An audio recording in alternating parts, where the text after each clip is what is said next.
مش فاشل ولا غبي ولا قليل التركيز زي ما بتقول عن نفسك، انت بس مشتت.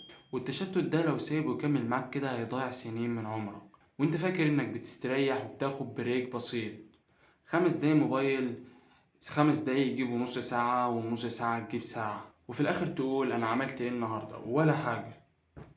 النهاردة بقى أنا مش جاي ألومك، أنا جاي أفهمك إيه هو التشتت بالظبط، وبيجي منين، وليه هو أخطر من الكسل. ولو عايز تخرج من الدوامة دي تكمل معايا للآخر. السلام عليكم ورحمة الله وبركاته، ازيكم عاملين ايه؟ إن شاء الله تكونوا بخير. حلقتنا النهاردة عن موضوع مهم جدا وكلنا واعيين فيه، وهو التشتت. أول حاجة، إيه هو التشتت؟ التشتت ببساطة هو إن تركيزك بينقسم بدل ما يكون موجه لحاجة واحدة. يعني إيه؟ بص، إن عقلك بيسيب المهمة اللي في إيدك ويروح لحاجات تانية، الموبايل، الإشعارات، أفكار كتير، حتى لو قلق داخلي.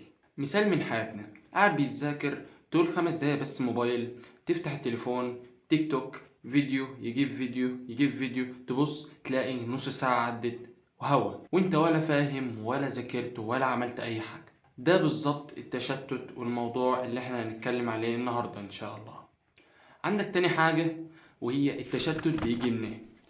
عندك مصدرين. المصدر الأول وهو مصدر خارجي، الموبايل، الإشعارات، صوت الناس، فتح كذا حاجة في نفس الوقت.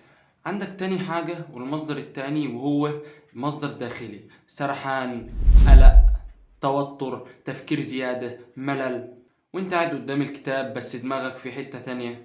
هديك جملة بسيطة تحفظها تحطها في دماغك، وهو التشتت مش انك مش بتشتغل، لا، التشتت انت بتشتغل بس من غير تركيز. عندك تالت حاجة عندنا النهاردة، وهو ليه التشتت مضر.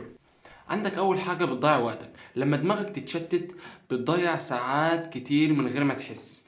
تاني حاجة، بيقلل تركيزك وفهمك، حتى المعلومات اللي انت بتذاكرها ما بتثبتش في دماغك. يعني تحس انك ذاكرت كتير بس لما تيجي تحل أسئلة انت مش فاكر أي حاجة. عندك تالت حاجة، انه بيقلل ثقتك في نفسك. هتقولي ازاي؟ هقولك ازاي يا سيدي. بتحس انك بتذاكر كتير بس ما بتتقدمش، وده بيقلل من تحفيزك لنفسك. يعني دماغك بيقولك ليه نحاول اصلا طالما مفيش تقدم. رابع حاجة والاخيرة، انه بيخلي دماغك تعبانة وتحت ضغط. ازاي؟ هقولك. التشتت بيعمل ضغط على دماغك، لان دماغك بيقفز من حاجة لحاجة، فدماغك بيبقى مضغوط وتعبان لانه مش عارف يركز على حاجة محددة، فمش هيقدر يكمل. طيب بعد الكلام ده كله بقى ايه الحل واللي انا جاي عشانه اصلا؟ اول حاجة، تحكم في البيئة اللي حواليك. يعني ايه؟ هقولك. قلل المشتتات الخارجية. اول حاجة، اقفل الموبايل وخرجه بره منطقة التركيز بتاعتك والشغل والمذاكرة. ولو انت بتشتغل عليه، الاحسن انك تعمله وضع طيران او تعمله صامت، من حيث اللي مفيش اي اشعارات تجيلك وتبوظ تركيزك. تاني حاجة، المكان اللي انت قاعد بتشتغل او بتذاكر فيه يكون مكان هادي، مكان مفهوش اي صوت دوشة، ما يكونش فيه حواليك ناس، ومن الافضل انه يكون منظم ومرتب. تالت حاجة، ركز على مهمة واحدة لزمن معين.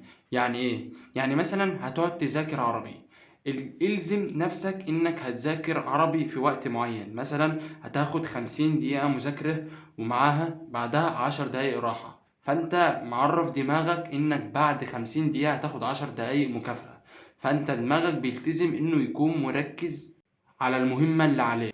وعندك برضو لازم تتحكم في المشتتات الداخلية. ازاي؟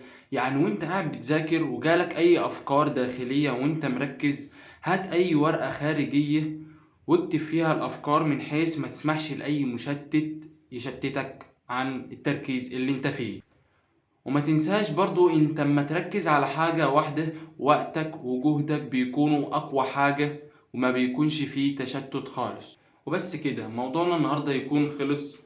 بس اهم حاجة عشان تكون مختلف عن الناس، انك تسمع الكلام وتطبقه. كتير من الناس بتسمع الكلام بس ما بتطبقش، بتيجي عند التطبيق ما بيقدروش يطبقوا. فانت كده لو ما طبقتش هتبقى زي الناس اللي ما بيطبقوش. فانت لازم عشان تستفيد بالمعلومة لازم تطبق هذا الكلام.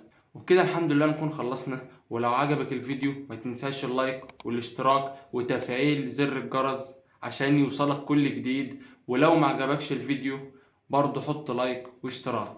وان شاء الله موعدنا هتكون اسبوعيا يوم الجمعة. بس كده، سلام.